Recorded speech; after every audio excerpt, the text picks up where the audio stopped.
नमस्कार मित्रों, मेरे स्पिरिचुअल कनेक्ट पर आप सभी लोगों का हार्दिक अभिनंदन है। मित्रों, आज मैं आप लोगों को नारद भक्ति सूत्र में सूत्र नंबर 24 के बारे में बताने वाले मित्रों, तो इसको ध्यान से सुनिए।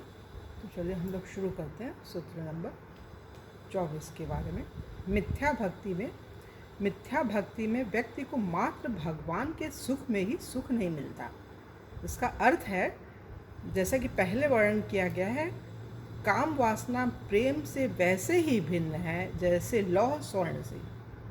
श्री कृष्णदास कविराज कहते हैं, निज इंद्रियों की तृप्ति चाहना काम है, निज इंद्रियों की तृप्ति चाहना काम है, किंतु भगवान कृष्ण की इंद्रियों की तृप्ति चाहना प्रेम है। श्रीमती राधा रानी कृष्ण के प्रति अपने शुद्ध प्रेम को इस प्रकार व्यक्त करती हैं, मुझे अपनी व्यक्तिगत व्यथा की चिंता नहीं। राधा रानी कहती हैं, मुझे अपनी व्यक्तिगत व्यथा की चिंता नहीं, मैं केवल कृष्ण का सुख चाहती हूँ, क्योंकि उनका सुख मेरे जीवन का लक्ष्य है। फिर भी यदि उन्हें मुझे व्यथित करने में बड़ा सुख मिलता है, तो वह व्यथा मेरा श्रेष्ठ सुख है। कितनी बड़ी बात है। कृष्णदास कविराज हमें सूचित करते हैं, गोपियों की निज भोग की कोई इच्छा नहीं और फिर भी उनका सुख बढ़ता है। वह वास्तव में विरोधाभास है। इस विरोधाभास का समाधान यह है कि गोपियों का सुख उनके प्रेमास्पद कृष्ण के सुख में होता है। यद्यपि भगवान के प्रति इस निस्वार्थ प्रेम में गोपियां नेता हैं, तथापि समस्त वैष्णव यह भाव अंगीकार करते हैं। जब भगवान नृसिंह देव प्रहलाद महाराज को वरदान देना चाहते थे, जिन्होंने भगवान के लिए अत्यधिक दुख उठाया था, तो प्रहलाद ने मना कर दिया था। उन्होंने कहा कि उन्होंने किसी वणिक के भाव से अपनी सेवा के बदले में किसी लाभ की अपेक्षा नहीं की, भक्तिमय सेवा का प्रतिपादन नहीं किया। मतलब एक व्यापारी की स्थिति नहीं थी, वो प्रेमी की स्थिति अलग होती है। व्यापारी की स्थिति वो लेन देन करता है व्यापारी, लेकिन प्रेमी सिर्फ अपने प्रेमी को देना ही चाहता है, जिससे उसका प्यार होता है। वो लौकिक हो पारलौकिक हो, कोई भी हो, लौकिक जगत में भी बहुत सी ऐसी पिक्चरें बनी हुई हैं मित्रों, जिसमें पति पत्नी दोनों ने बहुत सेक्रीफाइस किया। उसमें जो लड़की होती है उसने बहुत ही सेक्रीफाइस किया गया है। देख रही है कि पति को टीबी है या बहुत गंभीर कोई बीमारी है, फिर भी उसने शादी किया और निभाया अंत तक, जितना कर सकती थी। पति मर भी गया, अब रोग है तो स्वाभाविक है मरेगा, लेकिन ये लौकिक जगत की घटना है। तो पारलौकिक में तो भगवान, उनके भक्त, उनकी राधा रानी, वो राधा और कृष्ण में कोई अंतर ही नहीं, दोनों एक ही, उनकी आत्मा ही है, दोनों एक दूसरे की आत्मा है। जब भगवान नृसिंहदेव प्रहलाद महाराज को वरदान देना चाहते थे, जिन्होंने भगवान के लिए अत्यधिक दुख उठाया, तो प्रहलाद ने मना कर दिया। उन्होंने कहा कि उन्होंने किसी वणिक के भाव से, व्यापारी के भाव से अपनी सेवा के बदले में किसी लाभ की अपेक्षा नहीं की है। हे मेरे प्रभु, मैं आपका निष्प्रिय दास हूँ। मतलब कोई इच्छा नहीं, निष्प्रिय मतलब बिना स्प्रिया, कोई किसी इच्छा कि मैं आपका सेवक हूँ एवं आप मेरे नित्य स्वामी हैं। हमें स्वामी एवं दास होने के अतिरिक्त अन्य कुछ नहीं होना चाहिए। आप स्वाभाविक रूप से मेरे स्वामी हैं एवं मैं स्वाभाविक रूप से आपका दास हूँ। हमारे मध्य कोई अन्य संबंध नहीं। ये कहा है भागवतम में, अध्याय नंबर 7 के 10वें श्लोक में।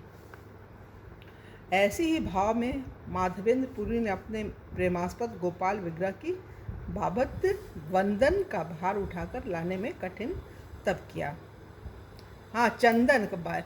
ऐसे ही भाव में माधवेंद्र पुरी ने अपने प्रेमास्पद गोपाल विग्रह की बाबत चंदन का भार, चंदन की जो लकड़ी होती है, चंदन का भार या चंदन जो लगाने वाली, उसका उठाकर लाने में कठिन तप। वो मेरे ख्याल से लगाने ही वाला होएगा चंदन, जो भक्तगण लगाते हैं। माधवेंद्र मुसलमानों द्वारा शासित एवं चोर उचक्कों से भरे क्षेत्र में सहस्त्रों मील चले।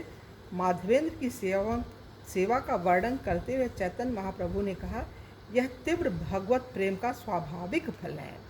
भक्त व्यक्तिगत असुविधाओं या अवरोधों की चिंता नहीं करता। व्यक्तिगत असुविधा तो होती ही है जीवन में भक्त की, अगर वो संसारी है तो गृहस्थ है तो कुछ ज़्यादा ही होती है, और सन्यासी है तो वो सन्यास तो उसने अपने मन से लिया है, स्वतः प्रेरित होकर के कोई सन्यासी बनता है। गृहस्थ में भी बहुत से लोग होते हैं जो होते तो गृहस्थ होते हैं दिखने में, लेकिन अंदर से उनकी भावना सन्यासी जैसी होती है। भक्ति के दो बेटे ज्ञान और वैराग, वैरागी होते हैं, सन्यासी ही होते हैं, और तभी वो भगवान की बातें कहते हैं, सुनते हैं। ये उनका नेचर होता है, स्वभाव होता है उनका। माधवेंद्र मुसलमानों द्वारा शासित एवं चोर उचक्कों से भरे क्षेत्र में सहस्त्रों मील चले। माधवेंद्र की सेवा का वर्णन करते हुए चैतन्य महाप्रभु ने कहा, यह तीव्र भगवत प्रेम का स्वाभाविक फल है। भक्त व्यक्तिगत असुविधाओं या अवरोधों की चिंता नहीं करता। सब परिस्थितियों में वह परम पुरुषोत्तम भगवान की सेवा करना चाहता है। गोपियों के समान सारे शुद्ध भक्तगण कृष्ण की सेवा करते हैं। उस सेवा में कठोर तप निहित होने पर भी महान सुख का अनुभव करते हैं। श्रील प्रभुपाद लिखते हैं, यह कहा गया है कि जब हम किसी सिद्ध वैष्णव में दृश्यमान दुख या पीड़ा देखते हैं तो वह उसके लिए दुख कदापि नहीं होता, अपितु दिव्य आनंद होता है। इसका तात्पर्य है, हम पूछ सकते हैं कि केवल कृष्ण को प्रसन्न करने के भाव से कोई भक्त शुद्ध निस्वार्थ प्रेम लिए भगवान कृष्ण तक क्यों पहुंचता है। इस प्रश्न का उत्तर समझने हेतु व्यक्ति को स्वयं ऐसे प्रेम का अनुभव करना होगा। ये बहुत बड़ी चीज़ है, और तभी वो समझ भी पाएगा। भौतिक जगत में भी ऐसे प्रेम की झलक मिलती है। अब सोचिए, जो हमने पहले बताया था ये बता रहे हैं। भौतिक जगत में भी ऐसे प्रेम की झलक मिलती है, जैसे बालक के प्रति माँ का प्रेम। पशु जगत में भी कभी कभी माँ अपनी जान पर खेलकर अपने बच्चे को बचाती है, किंतु शुद्ध निस्वार्थ प्रेम केवल परम आकर्षक भगवान के संबंध में ही रहता है। बुद्धि के मापदंडों से इस प्रेम का हूबहू विश्लेषण नहीं होता, किंतु शुद्ध हृदय से इसका अनुभव किया जा सकता है। प्रेम तो अनुभव की चीज़ है, और इसमें तो दिखावा होता ही नहीं है, अपने आप समझ में आ जाता है। जो साथ में रहते हैं, दो को तो समझ में आता ही है, तीसरे को भी समझ में आते हैं। दुनिया समझती है, भगवान और भक्त तो सब जानते ही रहते हैं। और भक्त और भगवान के बीच में कुछ सामान्य लोग होते हैं, वो भी समझ जाते हैं। प्रेम इतनी अद्भुत चीज़ होती है, सब समझ जाते हैं। कृष्ण का सर्वाकर्षक स्वभाव एवं सब आत्माओं की आत्मा होने का तथ्य ही भक्त गणों का गुप्त प्रेरक बल है। सुखदेव गोस्वामी श्रीमद् भागवतम में इसकी व्याख्या तब करते हैं जब वे बता चुके होते हैं कृष्ण ने किस प्रकार वृंदावन में गोप बालकों तथा बछड़ों के रूप में अपना विस्तार किया था।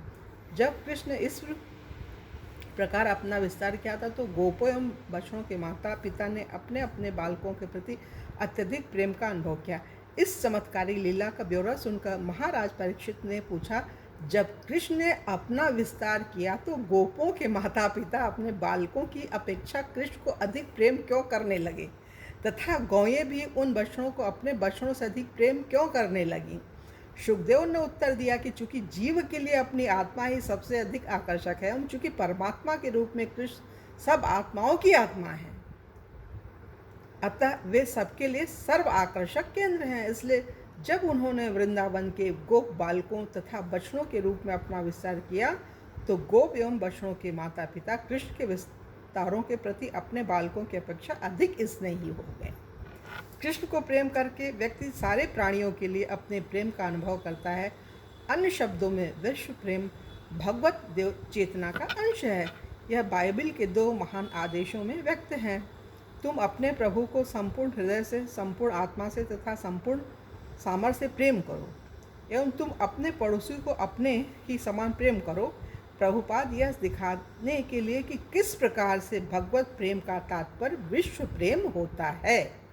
जो भगवान से प्रेम करता है वो संपूर्ण संसार से प्यार करता है। यह घरेलू उदाहरण देते थे, जब कोई पुरुष किसी स्त्री से विवाह करता है तो वह उसके पूरे परिवार से संबंध जोड़ लेता है और अपने नए संबंधियों के प्रति शीघ्र ही प्रेम का विकास कर लेता है। इसी प्रकार यदि कोई सारे प्राणियों के पिता कृष्ण से प्रेम विकसित करता है तो वह तुरंत कृष्ण के सब बच्चों के प्रति अपने प्रेममय संबंध से अवगत हो जाता है। कृष्ण के प्रति अपने प्रेम का आंशिक अनुभव होने पर भी भक्त इस जगत में कृष्ण के मिशन की पूर्ति हेतु कार्य करना चाहता है, जो सारे प्राणियों को अपना दुख दूर करने तथा भगवत धाम लौटने में मदद करना है। जब व्यक्ति यह प्रचारक के रूप में अपने यश हेतु तथा व्यवसाय के रूप में नहीं करता, किंतु कृष्ण भावना मृत फैलाने के लिए सारी कठिनाइयों को झेलते हुए विनम्र दास के रूप में करता है, तो वह भगवान का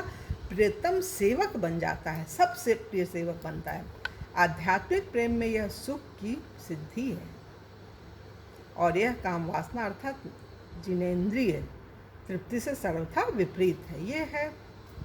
ये सब चीज़ें तो अद्भुत है मित्रों। ये तो यहाँ पे ये 24वां सूत्र हो रहा है पूरा, और कल की वीडियो में आप लोगों से 25वें सूत्र के बारे में चर्चा करेंगे। और मित्रों, आप लोगों से एक अनुरोध है, मेरे स्पिरिचुअल कनेक्ट को यदि आप लोगों ने सब्सक्राइब ना किया हो तो सब्सक्राइब कर लीजिए और ज़्यादा से ज़्यादा लोगों को शेयर भी कीजिए। मित्रों, हम देखते हैं यूट्यूब में सब पता चल जाता है कि 70% ऐसे लोग हैं जो सुनते तो हैं इस वीडियो को लोग, लेकिन सब्सक्राइब उन्होंने नहीं किया हुआ है, तो कर लीजिए।